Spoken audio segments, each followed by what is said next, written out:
ahorita, ok. Bueno, entonces de lo que voy a hablar ahora es de la relación de incertidumbre que se debe a Heisenberg.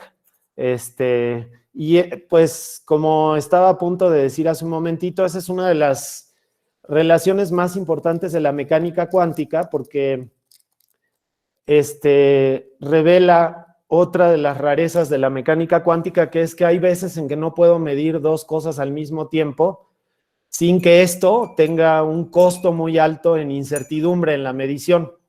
Entonces, para que lo recuerden, no sé, pues, acuérdense del experimento Stern-Gerlach, que además lo hicimos en la computadora cuántica de IBM y daba justamente esto. Entonces, hacíamos el aparato Stern-Gerlach en Z y entonces salía por arriba y por abajo. Y luego, si yo vuelvo a hacer una medición en Z, entonces ya nada más sale por arriba y por aquí abajo no sale nada. Entonces, eso quiere decir que puedo medir la Z primero y que luego puedo volver a medir la Z y no hay problema, ¿no? Pero, si yo mido la Z y luego en lugar de medir la Z mido la X, la probabilidad de que salga por un lado y la probabilidad de que salga por el otro es altísima.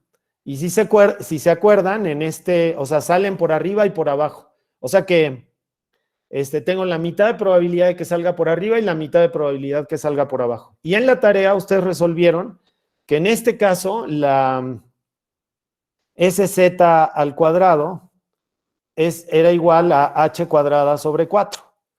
Y si, por ejemplo, y aparte midieron, bueno, en clase hicimos que la SZ, en este caso, era,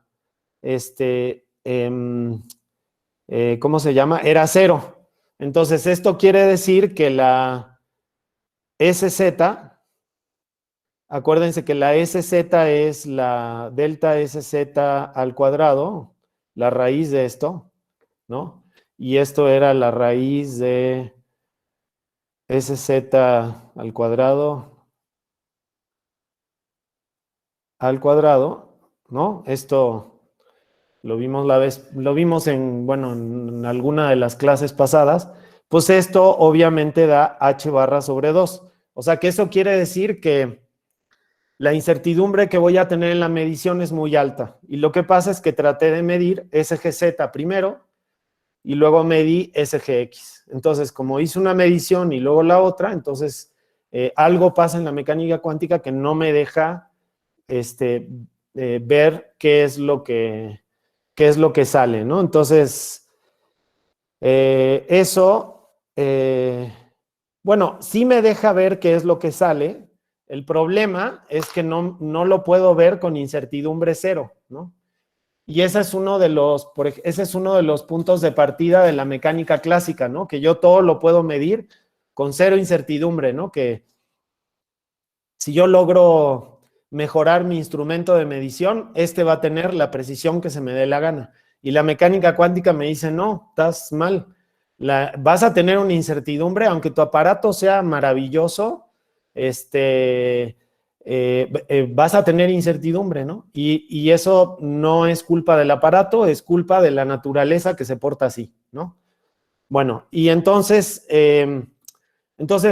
la pregunta que se hizo Heisenberg es ¿por qué ocurre esto?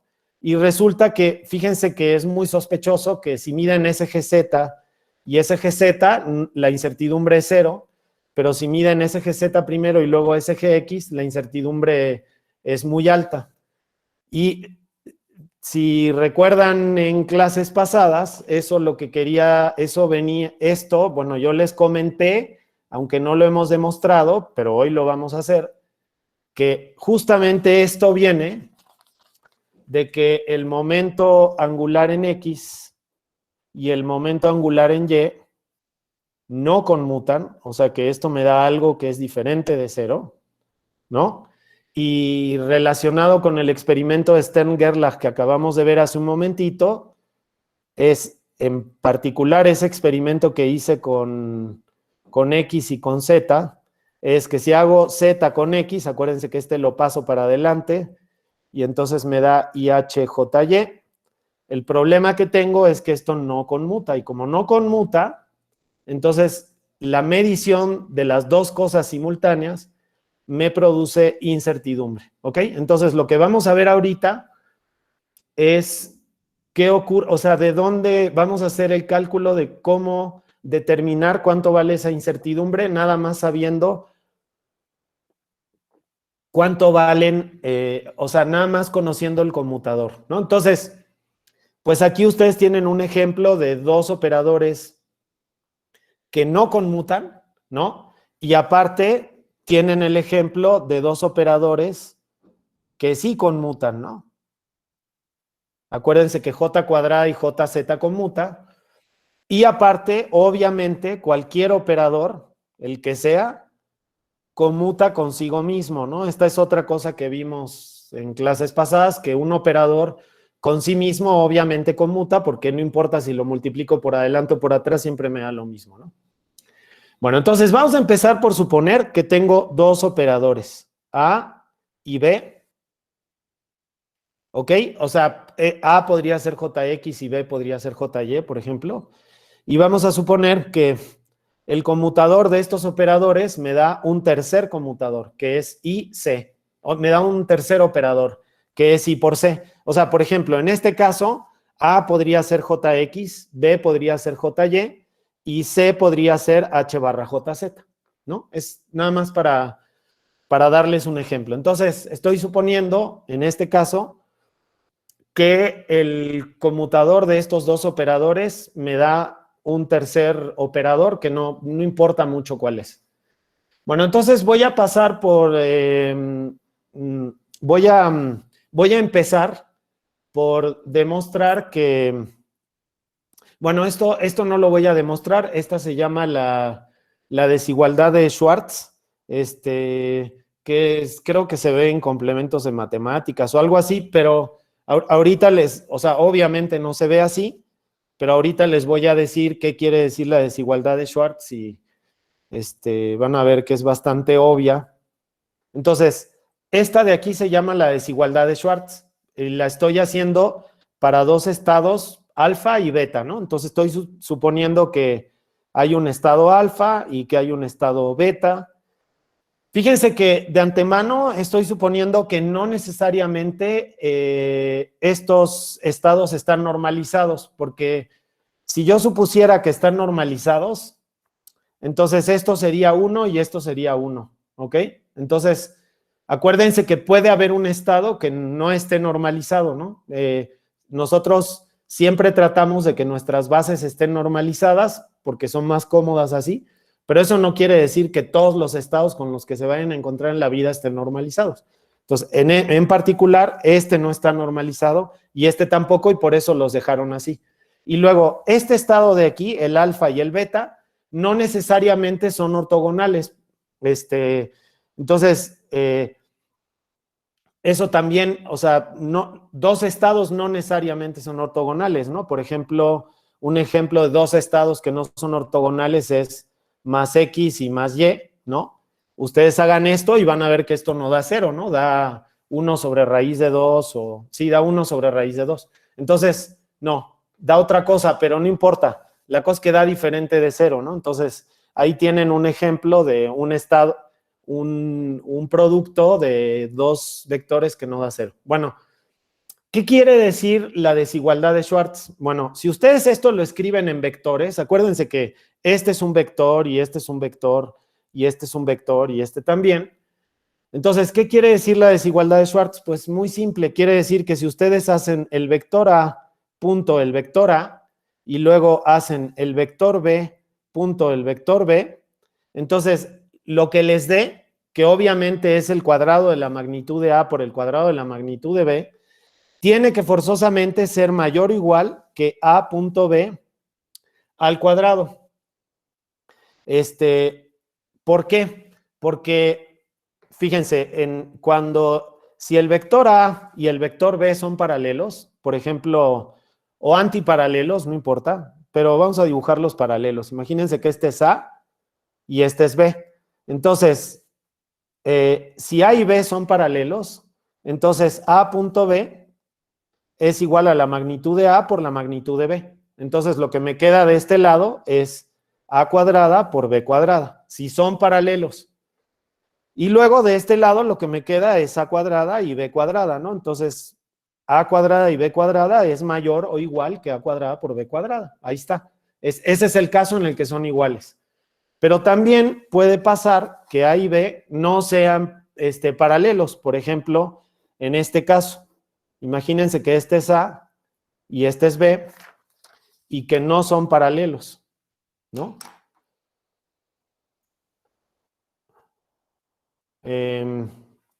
Entonces, si A y B no son paralelos, entonces A punto B va a ser A por B por el coseno del ángulo que hay entre ellos, ¿no? Suponiendo que este es el ángulo que hay entre ellos. Entonces, si me voy del lado izquierdo de la igualdad, lo que tenía era A cuadrada por B cuadrada.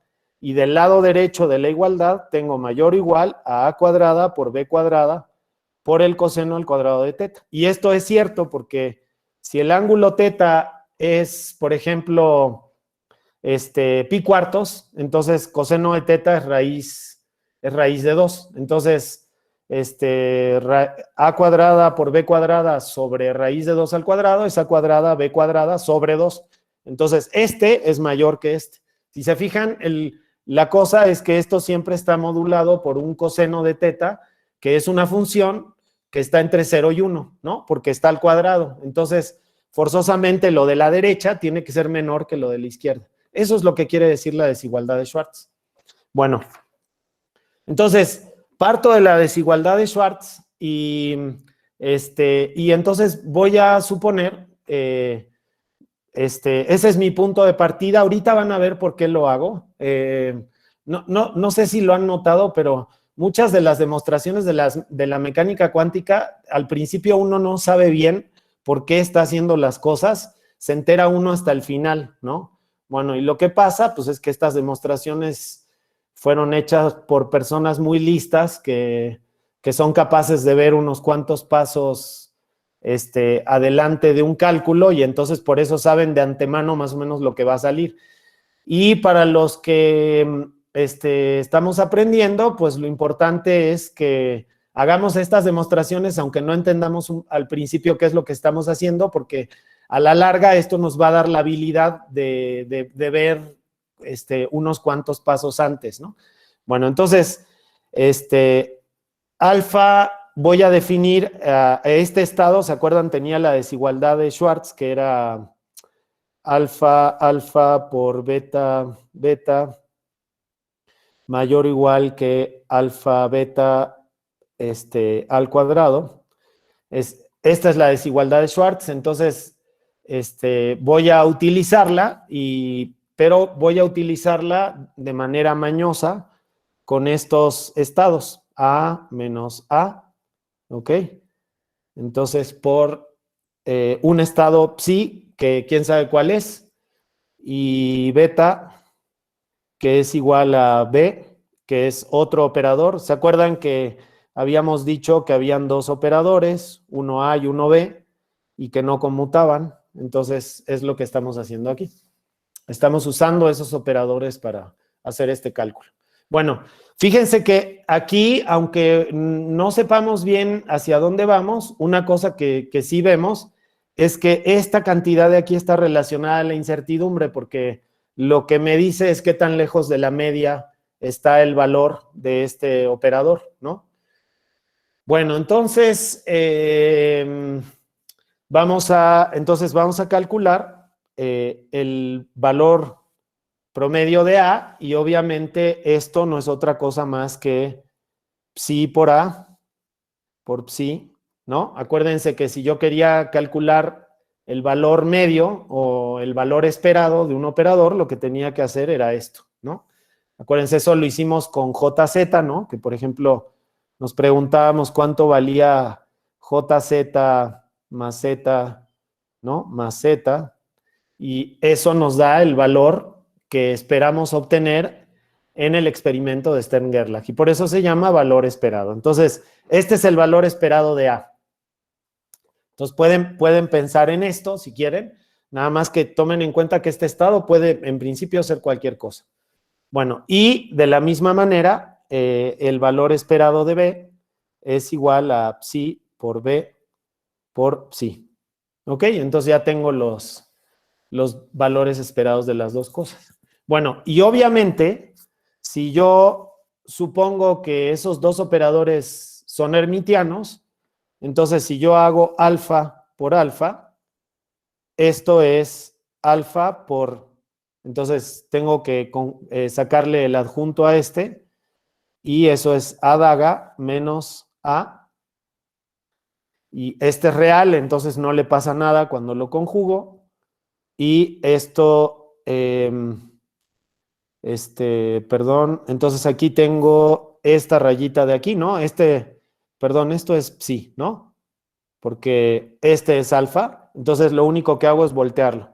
Y luego tengo que volver a escribir alfa del otro lado, entonces eso es A menos A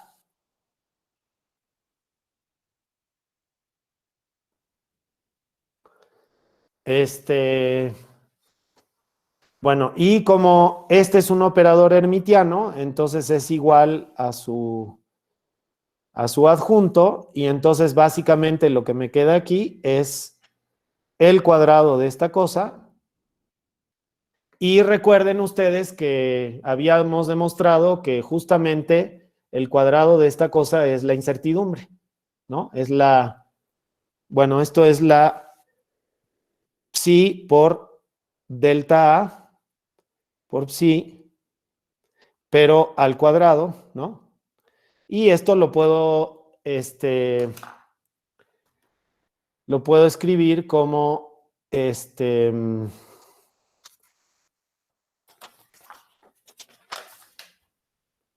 lo puedo escribir como alfa por alfa. Entonces, ya para resumir lo que me dio, esto me da, bueno, se los pongo así, delta A al cuadrado por psi, y esto no es otra cosa más que delta A al cuadrado, ¿no? Ahí le pueden poner gorrito, no le pueden poner gorrito. El chiste es entender que es una desviación, ¿no? Bueno, entonces, pues es muy conveniente porque esto tiene que ver con la incertidumbre de la medición del operador A en el estado psi, ¿no? O sea, esta de aquí es una incertidumbre. Esto me da la incertidumbre de haber medido el operador A en el estado psi, ¿no? Por ejemplo, si miden la incertidumbre de de SZ en el estado más Z, eso les va a dar 0 porque es justo un eigenestado del operador, entonces ese no tiene incertidumbre. Bueno, entonces, pero si miden JZ en X, eso sí les va a dar una incertidumbre, ¿no? Bueno, entonces, ok, entonces esto es la incertidumbre, ¿no? Ahí. Y pues obviamente si hacen beta por beta, esto lo que les da es psi por delta B al cuadrado, y esto es igual a el valor esperado de delta B al cuadrado.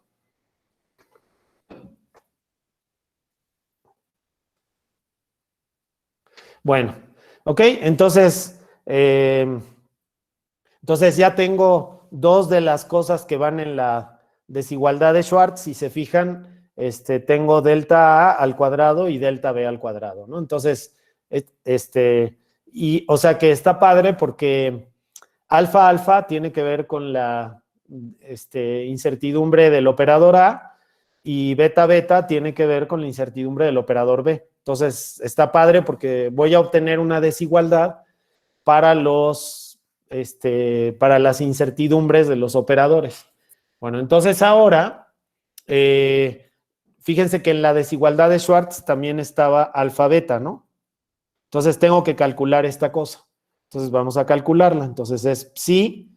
Ya habíamos visto que esto me da psi, o sea que obviamente hay que sacarle el adjunto, pero acuérdense que el adjunto de este es igual a este mismo operador porque es hermitiano, entonces por eso me queda eso, y luego aparte tengo aquí B menos la incertidumbre, perdón, el promedio de B o el valor esperado de B, como lo quieran llamar, y entonces tengo este resultado, ¿no? Entonces ahora desarrollo el producto que me salió ahí, nada más que tengo que tener cuidado con el orden de las cosas porque ya vimos que A y B no conmutan, ¿no? Al principio hicimos la hipótesis de que A y B no conmutan, ¿no? Dijimos, vamos a suponer que A y B no conmutan, a ver qué pasa. Entonces, este por este me da A por B, ahí está, y luego este por este me da menos A por el valor esperado de B, y luego este por este me da menos B por el valor esperado de A, ¿no? Ahí sí puedo cambiar el orden porque el valor esperado es un número. Y finalmente tengo más, tengo más A por B, ¿no? Y estos, si quisiera, los podría intercambiar porque, pues porque no hay, no hay problema, ¿no? De que los intercambie, ya que son números, entonces los puedo intercambiar. Bueno, entonces, antes de seguir con el cálculo de esta cosa, fíjense que si yo tengo cualquier operador, entonces, para no hacernos bolas, lo voy a llamar O. Este operador lo puedo dividir en dos partes. Por ejemplo, en O más O daga sobre 2, ¿ok?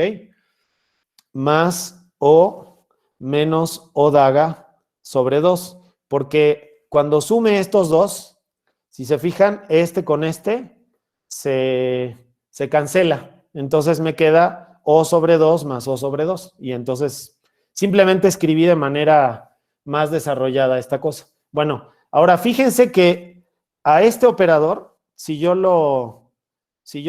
le saco el adjunto, O más O daga sobre 2, le saco el adjunto, entonces esto me da O daga más O sobre 2. Y fíjense que me volvió a quedar el mismo operador. O sea que este operador de aquí es hermitiano.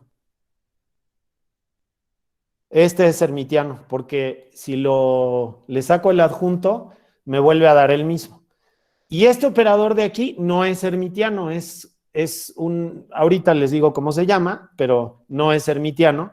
Fíjense que es diferente, porque si tengo O menos O daga sobre 2 y a esto le saco el adjunto, entonces esto lo que me da es O daga menos O sobre 2 y entonces resulta que este es menos O daga, perdón, O menos O daga sobre 2. O sea que es el negativo del operador. A ese tipo de operadores se les llama anti-hermitianos.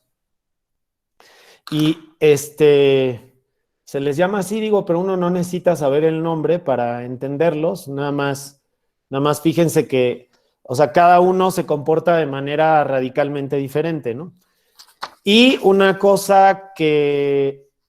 manera de hacer fíjense, un operador antiermitiano es un operador, por ejemplo, vamos a suponer que la H fuera un operador antiermitiano.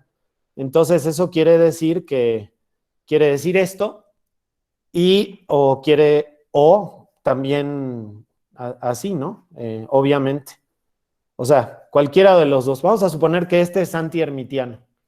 Entonces, antihermitiano, ¿no? Entonces, fíjense que una manera de hacer un operador antihermitiano es simplemente tomar un operador hermitiano, por ejemplo, el operador K, vamos a suponer que es hermitiano, y entonces le saco la crucecita o sea, le saco el adjunto y me vuelve a dar el mismo, ¿no?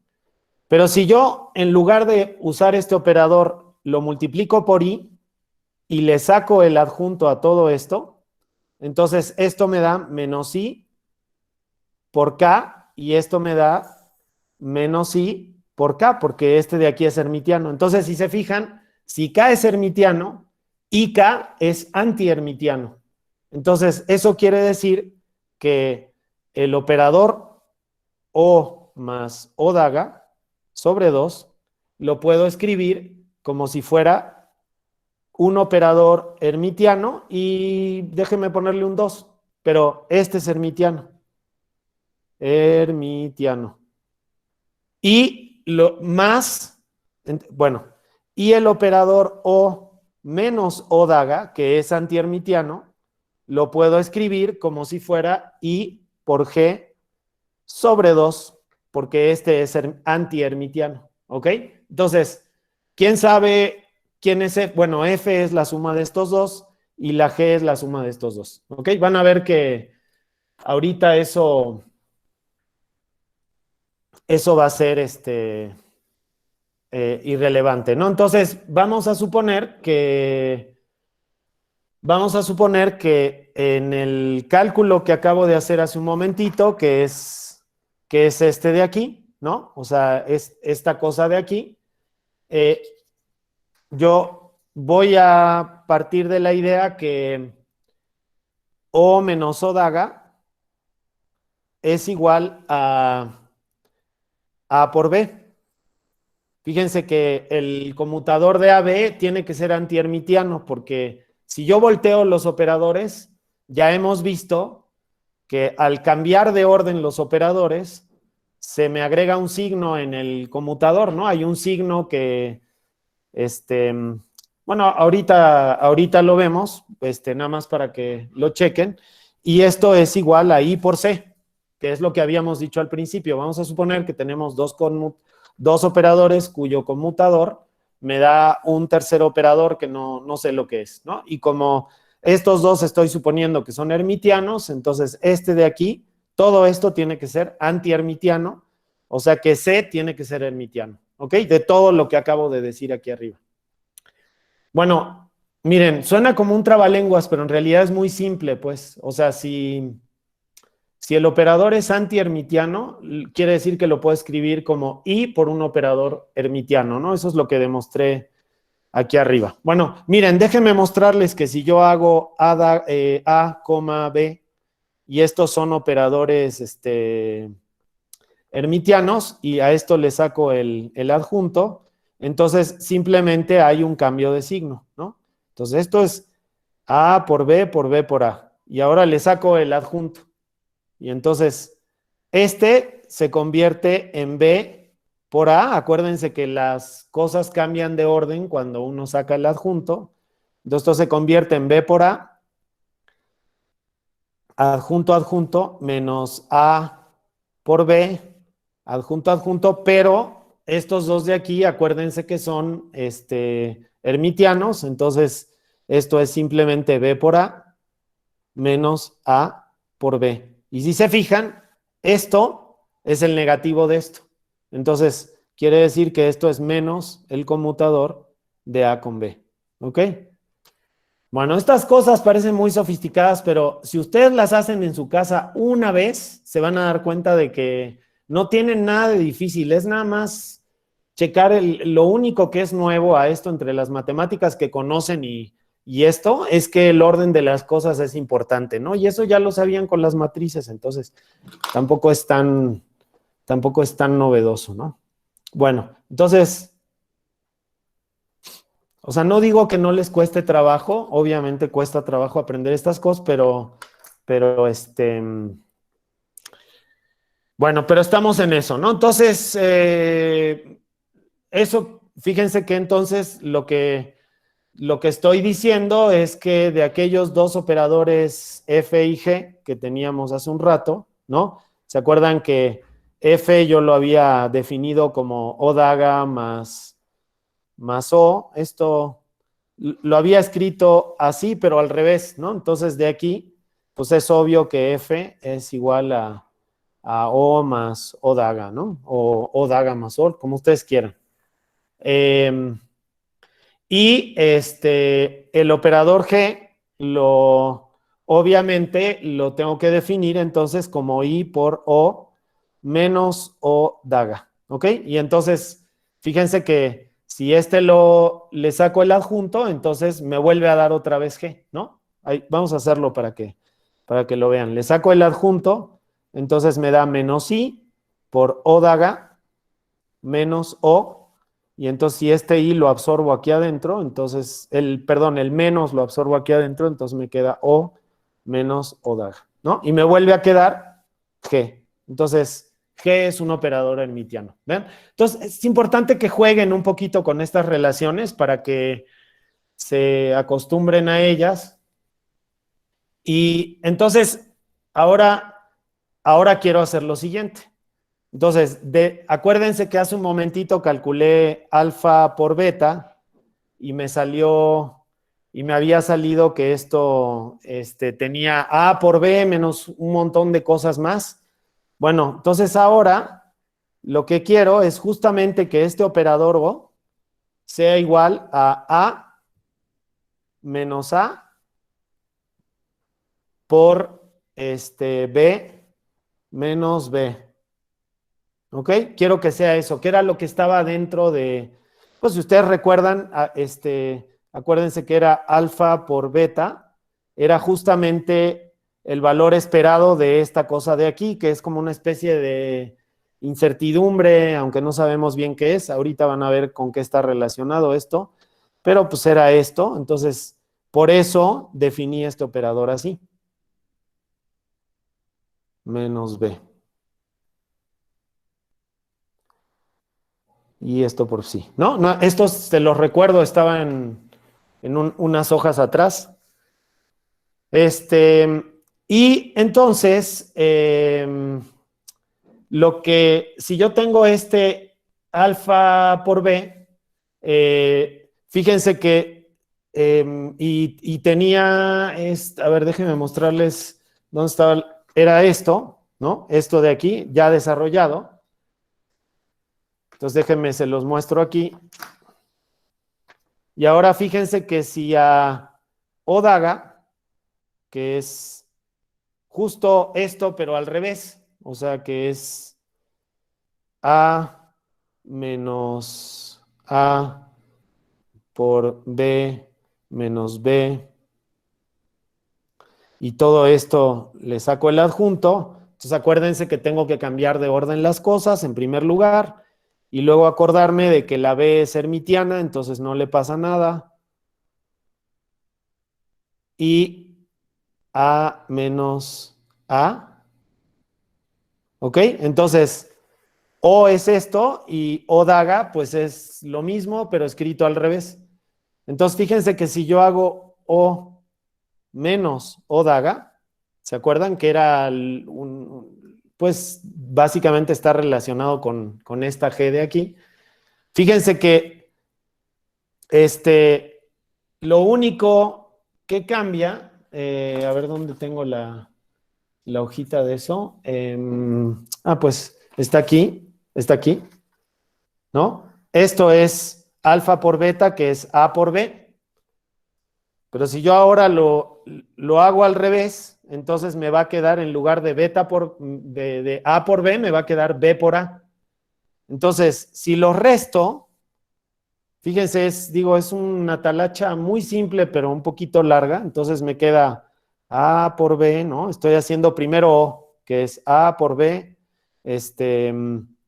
menos A por B, menos B por A, más A por B.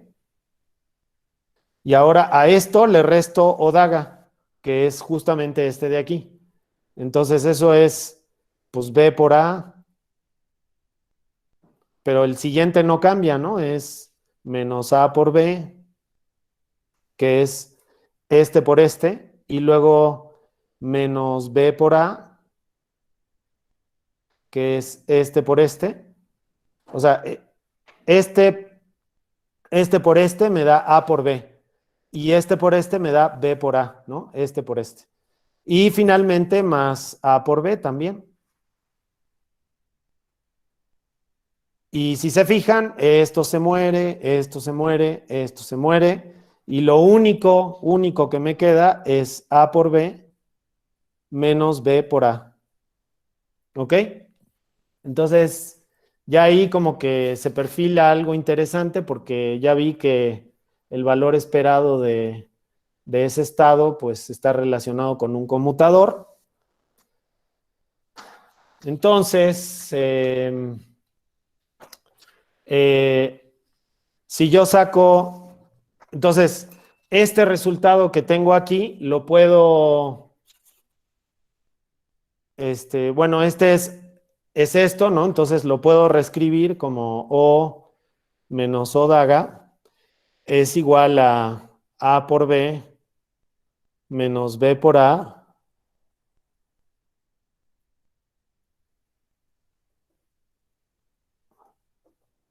Y esto, acuérdense que es I por C, ¿no? De lo que, o sea, de lo que habíamos dicho inicialmente que tiene que pasar. O sea, que dos operadores no conmutan entre sí.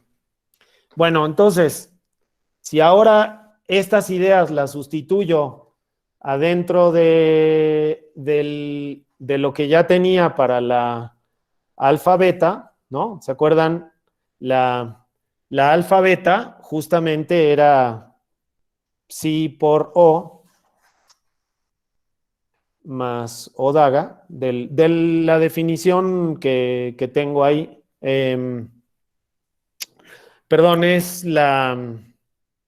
este,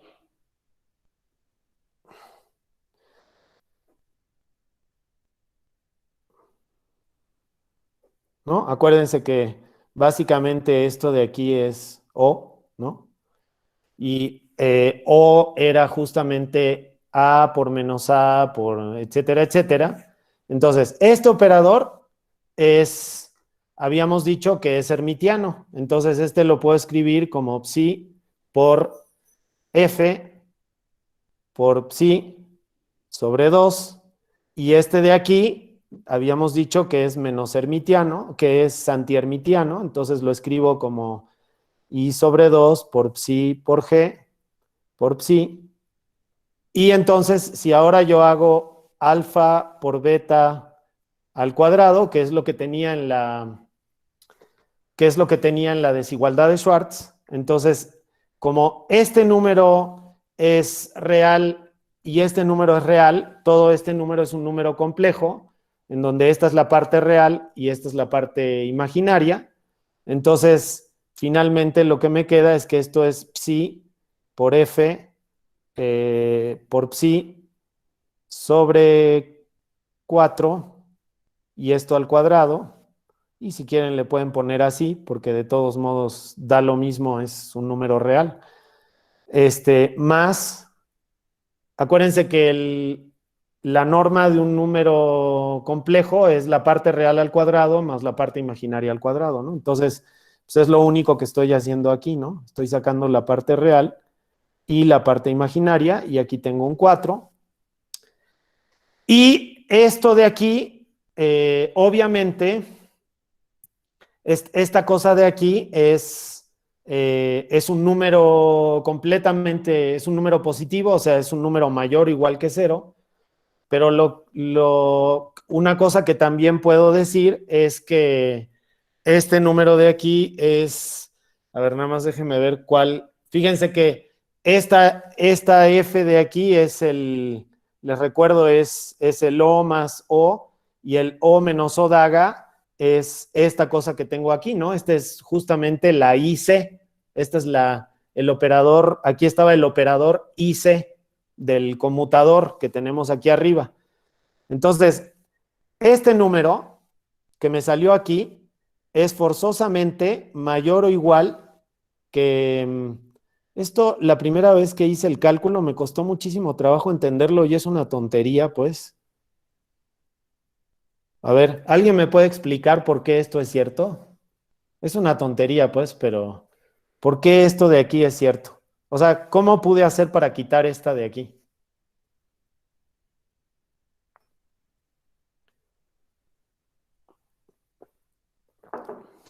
Pues este es un número positivo, más otro número positivo, pues me dan un número positivo, ¿no? Y este número positivo, vamos a suponer que este es 4 y este es 2. Entonces 4 más 2 es 6. 6 es mayor que pues el 2, ¿no? Que uno de ellos. O sea, la suma de dos números positivos obviamente es mayor que uno de ellos, ¿no? Es lo único que dice aquí. Eso es lo único que dice aquí. Bueno, Y esta cosa de aquí, de lo que tenemos aquí arriba, acuérdense que esta G de aquí es el O menos O daga sobre 2, y eso está relacionado con el conmutador, ¿no? Entonces, esto de aquí es justamente, lo puedo escribir como alfa beta al cuadrado es mayor o igual que el valor psi de C por psi sobre 4. Bueno, y ahí ya estamos muy cerquita de la desigualdad de Heisenberg.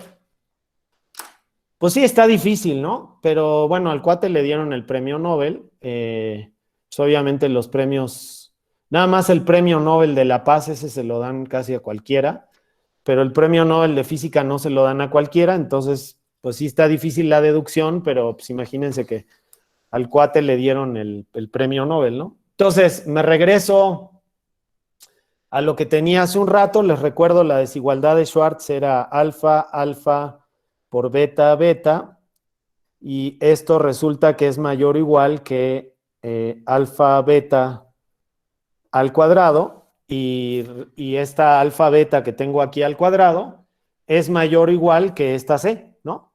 Y esta de aquí, pues para escribirla de manera resumida, la puedo escribir como así. A ver, entonces, no, déjenme, creo que se me olvidó tomarle una foto a esta hoja. Y aquí se me está pasando un cuadrado. Entonces, si escribo lo que es esto, pues recuerden que esto es delta A al cuadrado. Esto es delta B al cuadrado. Y esto es mayor o igual que alfa beta, pero a su vez, alfa beta es mayor o igual que esto. Entonces, puedo conservar el mayor o igual y nada más poner la C. No necesito poner esto y esto porque esto en realidad no sé cuánto es. Entonces, lo que me queda aquí es C al cuadrado sobre 4. Y esta es la donde bueno, y ya casi estoy en la desigualdad de Heisenberg. Acuérdense que I por C era igual al conmutador de A con B. Entonces, C es igual a menos I por A con B. Y entonces, de ahí se encuentra que esto es...